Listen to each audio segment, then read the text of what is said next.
കാലക്രമത്തിൽ നമ്മെ ദൈവത്തെ നകറ്റും. അതിലുപരിയായിട്ട് അതിലൂടെ നിൻ്റെ നാശം ആരംഭിച്ചിരിക്കും. സ്വന്തം നാശം തിരിച്ചറിയാതെ പോയ, സ്വന്തം തകർച്ച തിരിച്ചറിയാതെ പോയ ബൈബിളിലെ ഒരു കഥാപാത്രമാണ് സോളമൻ. സ്വന്തം ജീവിതത്തിൻ്റെ തകർച്ച അവന് മനസ്സിലാക്കാൻ പറ്റിയില്ല. അത് ഒരുപക്ഷെ ഈ വചന ശുശ്രൂഷയെ സംബന്ധിച്ചുകൊണ്ടിരിക്കുമ്പോൾ ഒരുപക്ഷെ നമ്മുടെയും ഒരവസ്ഥയായിട്ട് മാറിയേക്കാം. സ്വന്തം തകർച്ച, സ്വന്തം വീഴ്ച. അതുകൊണ്ടാണ് ബൈബിളിലെ ഒരു പ്രധാന വചനമാണ് അവൻ്റെ വീഴ്ച, അല്ലെങ്കിൽ അതിൻ്റെ വീഴ്ച വലുതായിരുന്നു. ദൈവം എല്ലാം നൽകിയവനാണ്, എല്ലാം നൽകിയതാണ്. പണം നൽകി, ജീവിതത്തിന് സന്തോഷം നൽകി, ജ്ഞാനം നൽകി, വിവേകം നൽകി, എല്ലാം നൽകി, എല്ലാം തികഞ്ഞവനായിട്ട് ജീവിച്ചു.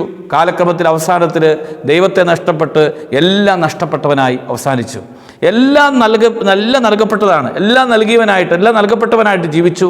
കാലക്രമത്തിൽ എല്ലാം നഷ്ടപ്പെട്ടവനായിട്ട് മാറി. ഇതുപോലെ നമ്മുടെ ജീവിതത്തിൽ ദൈവം നമുക്ക് വാരിക്കോരി അനുഗ്രഹങ്ങൾക്ക് ചൊരിഞ്ഞിട്ടുണ്ടായിരിക്കാം, നമ്മളെ ഒത്തിരിയധികം അനുഗ്രഹിച്ചിട്ടുണ്ടായിരിക്കാം.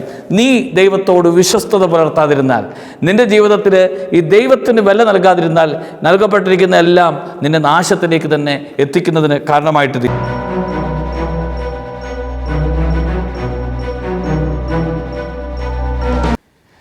യേശുവിൽ എത്രയും സ്നേഹം നിറഞ്ഞവരെ, സുഖത്തിന് വേണ്ടിയുള്ള ദാഹം വർദ്ധിക്കാൻ തുടങ്ങുമ്പോൾ മനുഷ്യൻ്റെ നാശം ആരംഭിക്കും. 1 തിമോത്തിയോസിൻ്റെ ലേഖനം 5-ാം അധ്യായം 6-ാമത്തെ തിരുവചനം ഒരുപക്ഷെ സുപരിചിതമായ വചനമാണ്. സുഖാനുഭവങ്ങളിൽ മുഴുകിയിരിക്കുന്നവർ ജീവിച്ചിരിക്കുമ്പോൾ തന്നെ നശിച്ചുകൊണ്ടിരിക്കും. ഇന്ന് നമ്മുടെ എല്ലാവരുടെ ഉള്ളിൽ ഈ ദാഹം വർദ്ധിച്ചുകൊണ്ടിരിക്കുകയല്ലേ? സുഖത്തിന് വേണ്ടിയുള്ള ദാഹം, പണത്തിന് വേണ്ടിയുള്ള ദാഹം, ഈ ലോകത്തിൻ്റെ അംഗീകാരങ്ങൾക്ക് വേണ്ടിയുള്ള ദാഹം കാലക്രമത്തിൽ നമ്മെ ദൈവത്തെ നകറ്റും. അതിലുപരിയായിട്ട് അതിലൂടെ നിൻ്റെ നാശം ആരംഭിച്ചിരിക്കും. ഹല്ലേലൂയ. പ്രിയപ്പെട്ടവരെ, എല്ലാം ദൈവം നൽകി, എല്ലാം ദൈവം നടത്തിക്കൊണ്ട് പോകും. പക്ഷേ കാലക്രമത്തിൽ ദൈവത്തിൻ്റെ പദ്ധതികൾ തിരിച്ചറിയാൻ പറ്റാതെ വന്നു കഴിയുമ്പോൾ നിൻ്റെ നാശം ആരംഭിക്കും. നമ്മൾ ധ്യാനിക്കാനായിട്ട് പോകുന്നത് സ്വന്തം നാശം തിരിച്ചറിയാതെ പോയ, സ്വന്തം തകർച്ച തിരിച്ചറിയാതെ പോയ ബൈബിളിലെ ഒരു കഥാപാത്രമാണ് സോളമൻ. സ്വന്തം ജീവിതത്തിൻ്റെ തകർച്ച അവന് മനസ്സിലാക്കാൻ പറ്റിയില്ല. അത് ഒരുപക്ഷെ ഈ വചന ശുശ്രൂഷയെ സംബന്ധിച്ചുകൊണ്ടിരിക്കുമ്പോൾ ഒരുപക്ഷെ നമ്മുടെയും ഒരവസ്ഥയായിട്ട് മാറിയേക്കാം. സ്വന്തം തകർച്ച, സ്വന്തം വീഴ്ച. അതുകൊണ്ടാണ് ബൈബിളിലെ ഒരു പ്രധാന വചനമാണ് അവൻ്റെ വീഴ്ച, അല്ലെങ്കിൽ അതിൻ്റെ വീഴ്ച വലുതായിരുന്നു. സോളമൻ്റെ വീഴ്ച സോളമന് തിരിച്ചറിയാൻ പറ്റാത്ത ഒരു പ്രധാനപ്പെട്ട ഒരു കാര്യമായിരുന്നു എന്നുള്ളത് നമുക്കെല്ലാവർക്കും അറിയാം. പ്രിയപ്പെട്ടവരെ, ദൈവം എല്ലാം നൽകിയവനാണ്, എല്ലാം നൽകിയതാണ്. പണം നൽകി, ജീവിതത്തിന് സന്തോഷം നൽകി, ജ്ഞാനം നൽകി, വിവേകം നൽകി, എല്ലാം നൽകി, എല്ലാം തികഞ്ഞവനായിട്ട് ജീവിച്ചു. കാലക്രമത്തിൽ അവസാനത്തിൽ ദൈവത്തെ നഷ്ടപ്പെട്ട് എല്ലാം നഷ്ടപ്പെട്ടവനായി അവസാനിച്ചു. എല്ലാം നൽകപ്പെട്ടതാണ്, എല്ലാം നൽകിയവനായിട്ട്, എല്ലാം നൽകപ്പെട്ടവനായിട്ട് ജീവിച്ചു. കാലക്രമത്തിൽ എല്ലാം നഷ്ടപ്പെട്ടവനായിട്ട് മാറി. ഇതുപോലെ നമ്മുടെ ജീവിതത്തിൽ ദൈവം നമുക്ക് വാരിക്കോരി അനുഗ്രഹങ്ങൾക്ക് ചൊരിഞ്ഞിട്ടുണ്ടായിരിക്കാം, നമ്മളെ ഒത്തിരിയധികം അനുഗ്രഹിച്ചിട്ടുണ്ടായിരിക്കാം. നീ ദൈവത്തോട് വിശ്വസ്തത പുലർത്താതിരുന്നാൽ, നിൻ്റെ ജീവിതത്തിൽ ഈ ദൈവത്തിന് വില നൽകാതിരുന്നാൽ, നൽകപ്പെട്ടിരിക്കുന്ന എല്ലാം നിന്നെ നാശത്തിലേക്ക് തന്നെ എത്തിക്കുന്നതിന് കാരണമായിട്ട് തീരും. പ്രിയപ്പെട്ടവരെ, എല്ലാം നൽകി, എല്ലാം ദൈവം നൽകി, അങ്ങനെ എല്ലാം അനുഭവിച്ച് അവസാന നാശത്തിലേക്ക് എത്തിയ ഈ സോളമൻ്റെ തകർച്ചയുടെ 4 പ്രധാനപ്പെട്ട കാരണങ്ങളുണ്ട്. ഒരുപക്ഷെ അത് നമ്മുടെ ജീവിതത്തിൻ്റെ തകർച്ചയുമായിട്ട് ബന്ധപ്പെട്ടതായിരിക്കും. ഒന്നാമത്തേത് ജീവിതത്തിന് ഏറ്റവും ആവശ്യം എന്തെന്ന് തിരിച്ചറിയാൻ കഴിയാതെ പോയി. സോളമൻ്റെ മനസ്സിൽ കാലക്രമത്തിൽ വന്നുകൂടിയതാണ് ഈ പണം ജീവിതത്തിന് ഏറ്റവും ആവശ്യമാണ്, സുഖം ജീവിതത്തിന് ഏറ്റവും ആവശ്യമാണ്. അപ്പോൾ അതാണ് ഏറ്റവും ആവശ്യമെന്ന് അവൻ തിരിച്ചറിഞ്ഞ് ദൈവത്തെ ജീവിതത്തിൻ്റെ ആവശ്യമല്ലാതെ പോയി. ഇന്ന് ഈ വചന ശുശ്രൂഷയെ സംബന്ധിക്കുമ്പോൾ നമ്മളും ആത്മശോധന ചെയ്യണം.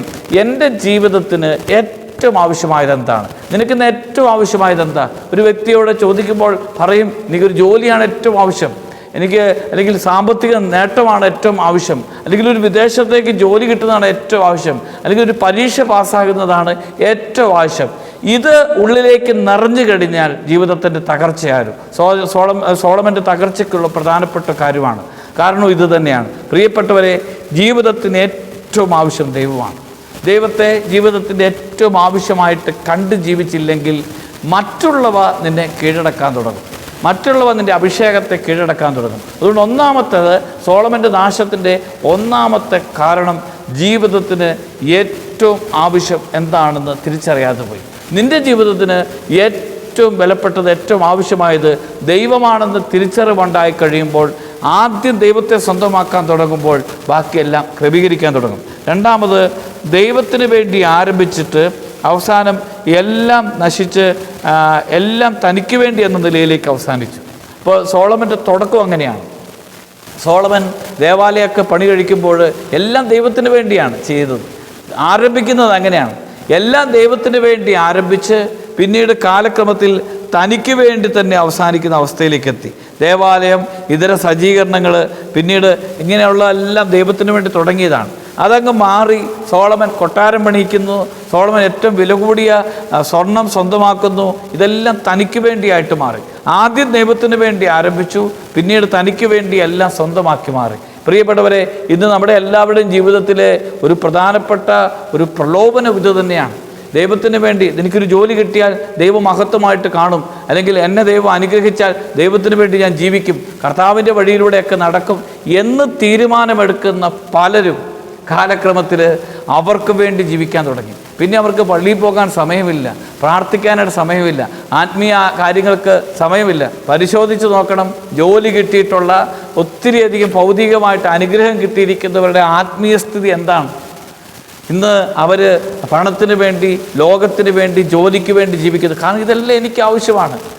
ആരംഭിച്ചത് ദൈവത്തിന് വേണ്ടിയാണെങ്കിൽ പിന്നീട് അത് തനിക്ക് വേണ്ടിയായിട്ട് മാറി. ആ ആരംഭ കാലഘട്ടങ്ങളിൽ ദൈവം ആവശ്യമായിരുന്നു. ദൈവത്തെ അത്രമാത്രം നിലവിളിച്ച് മനമുരുക്കി കരഞ്ഞ് പ്രാർത്ഥിച്ചവരാണ്. ഇന്നത്തെ സ്ഥിതിയോ, ഇന്ന് ദൈവമില്ലാത്ത അവസ്ഥയാണ്. അതുകൊണ്ട് ആരംഭിച്ചത് ദൈവത്തെ കൂട്ടുപിടിച്ചാണെങ്കിൽ ഇന്നത്തെ അവസ്ഥ എന്താണ്? ഇന്ന് ദൈവം ഇല്ലാത്ത അവസ്ഥയാണ്. അത് പല ജീവിതങ്ങളുടെയും ഒരു പ്രധാനപ്പെട്ട ഒരു തകർച്ചയ്ക്കുള്ള കാരണം തന്നെയാണ്.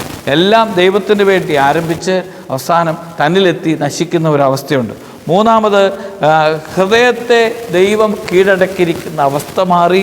ഹൃദയത്തെ ലോകവും, ഹൃദയത്തെ സ്ത്രീകളും, ഹൃദയത്തെ പണവും കീഴടക്കിയിരിക്കുന്ന ഒരവസ്ഥയിലേക്ക് എത്തി. ആദ്യകാലഘട്ടങ്ങളിലുള്ളിൽ ദൈവം നിറഞ്ഞു നിന്നിരുന്നു. ആദ്യകാലങ്ങളിൽ സോളമൻ്റെ ഹൃദയത്തിന് മുഴുവൻ ദൈവമായിരുന്നു. അതുകൊണ്ടാണ് ദൈവത്തിൻ്റെ ദേവാലയത്തെക്കുറിച്ചുള്ള തീക്ഷ്ണതയുണ്ട്, അല്ലെങ്കിൽ ദൈവത്തിൻ്റെ തേജസ് വെളിപ്പെടുന്ന ഒരു സമയമുണ്ട്. പുരോഹിതന്മാർ ബലിയർപ്പിക്കുമ്പോൾ ദൈവത്തിൻ്റെ തേജസ് വെളിപ്പെടുകയാണ്. സോളമന് ബലിയർപ്പിക്കുക എന്നുള്ള ഒരു ഹരമായിരുന്നു, അല്ലെങ്കിൽ ബലിയർപ്പണം നടത്തുക, അല്ലെങ്കിൽ ദേവാലയം ഒരു ഹരമായിരുന്നു. പിന്നീട് ഉള്ളിൽ ദൈവം നഷ്ടപ്പെട്ടപ്പോൾ, ഉള്ളിൽ ദൈവകൃപ നഷ്ടപ്പെട്ട് കഴിഞ്ഞപ്പോൾ ദൈവം ഹൃദയത്തിൽ നിറങ്ങി അവൻ്റെ ഹൃദയത്തിൽ സ്ഥാനം പിടിച്ചതാണ്. അതുകൊണ്ടാണ് ബൈബിളിൽ പറയുന്നത്, സോളമൻ്റെ ഒരു പുസ്തകം തന്നെയാണ് ബൈബിളിലെ പ്രഭാഷകൻ്റെ പുസ്തകം തന്നെ. അതായത് പ്രഭാഷകൻ്റെ പുസ്തകത്തിൻ്റെ 6-ാമത്തെ അധ്യായത്തിൽ എഴുതിയിട്ടുണ്ട്, അഭിലാഷങ്ങൾക്ക് അടിമപ്പെടരുത്, അത് നിന്നെ കാളക്കുറ്റിനെ പോലെ കുത്തിക്കീറും, നിൻ്റെ ഇലകൾ തല്ലിക്കഴിക്കുകയും ഫലങ്ങൾ പറിച്ചു തിന്നുകയും അവസാനം നീ ഒരു മരമായി തീരുകയും ചെയ്തു. അവസാന സോളമൻ്റെ സ്ഥിതി അത് തന്നെയാണ്. ഹൃദയത്തിൽ ദൈവത്തെ നഷ്ടപ്പെടുത്തുന്ന ഒരു വ്യക്തിയുടെ അവസ്ഥ തന്നെയാണ് ഉണക്കമരം പോലെ തന്നെയാണ്. അപ്പോൾ ഉണക്കമരമായി തീരുന്ന അവസ്ഥയുണ്ട്. അപ്പോൾ ഹൃദയത്തിൽ നിന്ന് ദൈവത്തോടുള്ള ദാഹത്തെ, ദൈവത്തോടുള്ള സ്നേഹത്തെ, ദൈവവുമായിട്ടുള്ള ആത്മബന്ധത്തെ ഇറക്കി പണം, ലോകം, ഭൗതിക വസ്തുക്കൾ നിറഞ്ഞു കഴിയുമ്പോൾ ജീവിതത്തിൻ്റെ തകർച്ച ആരംഭിക്കുകയാണ്. അവസാനമായിട്ട് പ്രിയപ്പെട്ട സഹോദരങ്ങളെ, സമയം ദൈവത്തിന് വേണ്ടി മാറ്റിവെക്കാതെ സുഖത്തിന് വേണ്ടിയും ആഡംബരങ്ങൾക്ക് വേണ്ടി മാത്രമായിട്ട് അവൻ ജീവിച്ചു.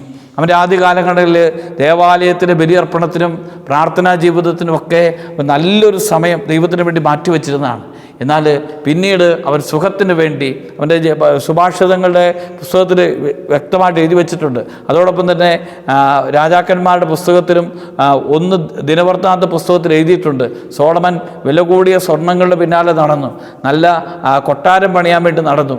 ഇതെല്ലാം അവസാനം തനിക്ക് വേണ്ടിയായിട്ട് മാറി. ദൈവത്തിന് വേണ്ടി മാറ്റിവെക്കാൻ സമയമില്ല. ഇന്ന് മനുഷ്യരുടെ എല്ലാവരുടെയും ജീവിതത്തിൻ്റെ ഒരു ദുരവസ്ഥ ഇതാണ്. ഒരു സമയം, ഒരു അരമണിക്കൂർ പോലും പ്രാർത്ഥിക്കാൻ സമയമില്ല, ഒരു ഞായറാഴ്ച പള്ളി പോലും പോകാൻ സമയമില്ല. ദൈവത്തിന് വേണ്ടി മാറ്റിവെക്കാൻ സമയമില്ലാത്ത സാഹചര്യത്തിലൊക്കെ കടന്നു പോവുകയാണ്. അത് നമ്മുടെ ജീവിതത്തിൻ്റെ തകർച്ചയാണ്. ഏത് പ്രതിസന്ധി ഉണ്ടെങ്കിലും, എത്ര പ്രതികൂലമായ സാഹചര്യമാണെങ്കിലും നിൻ്റെ ജീവിതത്തിൽ ദൈവത്തിന് വേണ്ടി മാറ്റിവെക്കാൻ സമയമുണ്ടെങ്കിൽ തന്നെ ഒരു അഭിഷേകമുണ്ട്. അപ്പോൾ ഈ ഒരു മേഖല ആത്മശോധന ചെയ്യണം. ഈ 4 മേഖല. ഒന്നാമത്, ജീവിതത്തിന് ഏറ്റവും ആവശ്യം ദൈവമാണെന്ന് തിരിച്ചറിയുക. രണ്ടാമത്തത്, ദൈവത്തിന് വേണ്ടി ആരംഭിച്ച് ദൈവത്തിന് വേണ്ടി മുന്നോട്ട് കൊണ്ടുപോകുന്ന അവസ്ഥ, മൂന്നാമതായിട്ട് ഹൃദയത്തിൽ ദൈവം നിറയ്ക്കേണ്ട അവസ്ഥ, നാലാമത്തത് സമയം ദൈവത്തിന് വേണ്ടി മാറ്റിവെക്കേണ്ട അവസ്ഥ. ഈ 4 മേഖലകളെയും ആത്മശോധന ചെയ്യണം. എൻ്റെ ജീവിതത്തിൽ ഈ ഒരു മേഖലയ്ക്ക് ദൈവത്തിന് അത്രമാത്രം വില കൊടുത്തിട്ടുള്ള ജീവിതത്തിൽ അങ്ങനെയുള്ളവർക്കൊക്കെ അനുഗ്രഹം കാത്തിരിപ്പുണ്ട്. അവരെയൊക്കെ നയിക്കുന്ന ദൈവത്തിൻ്റെ വഴികളുണ്ട്. ദൈവം ഒരു വ്യക്തിയെ നയിക്കണമെങ്കിൽ ദൈവത്തിന് വേണ്ടി സമർപ്പണം ചെയ്ത ഒരു മേഖല ഉണ്ടായിരിക്കണം. അപ്പോൾ അതുകൊണ്ട് ഈ വചന ശുശ്രൂഷ സംബന്ധിക്കുമ്പോൾ ദൈവത്തിന് വേണ്ടി പൂർണ്ണമായിട്ട് സമർപ്പണം ചെയ്ത് ദൈവത്തിൻ്റെ മഹത്വത്തിന് വേണ്ടി വില കൊടുത്ത് ജീവിക്കാനുള്ള കൃപ നിങ്ങൾക്കുണ്ടായിരിക്കട്ടെ. ഒരു നിമിഷം നമുക്ക് പ്രാർത്ഥിക്കാം. പ്രത്യേകിച്ച് നമ്മുടെ ഉള്ളിൽ ദൈവത്തോടുള്ള ദാഹം നിറയട്ടെ. സോളമനെ പോലെ ആദ്യ കാലഘട്ടങ്ങളിൽ ദൈവത്തെ സ്വന്തമാക്കി പിന്നീട് ലോകത്തെ സ്വന്തമാക്കി ദൈവത്തെ തള്ളിക്കളയുന്ന ഒരു അവസ്ഥയല്ല. എപ്പോഴും ഉള്ളിൽ ദൈവം നിറഞ്ഞിരിക്കുന്ന ഒരു അഭിഷേകം ഉണ്ടാകട്ടെ. ഒരു നിമിഷം നമുക്ക് കരങ്ങൾ ഉയർത്തിപ്പിടിച്ച് കർത്താവിനെ സ്തുതിച്ച് ആരാധിച്ച് മഹത്വപ്പെടുത്താം. Hallelujah, hallelujah, hallelujah. യേശുവേ നന്ദി, യേശുവേ സ്തുതി, യേശുവേ ആരാധന, യേശുവേ മഹത്വം. Hallelujah, hallelujah. നമ്മുടെ കർത്താവ് ഈശോ മിശിഹായുടെ കൃപയും പിതാവായ ദൈവത്തിൻ്റെ സ്നേഹവും പരിശുദ്ധാത്മാവിൻ്റെ സഹവാസവും കുരിശിൻ്റെ സംരക്ഷണവും നിങ്ങളോടുകൂടി ഉണ്ടായിരിക്കട്ടെ, ഇപ്പോഴും എപ്പോഴും എന്നേക്കും. ആമേൻ. ഈശോ മിശിഹായ്ക്ക് സ്തുതിയായിരിക്കട്ടെ.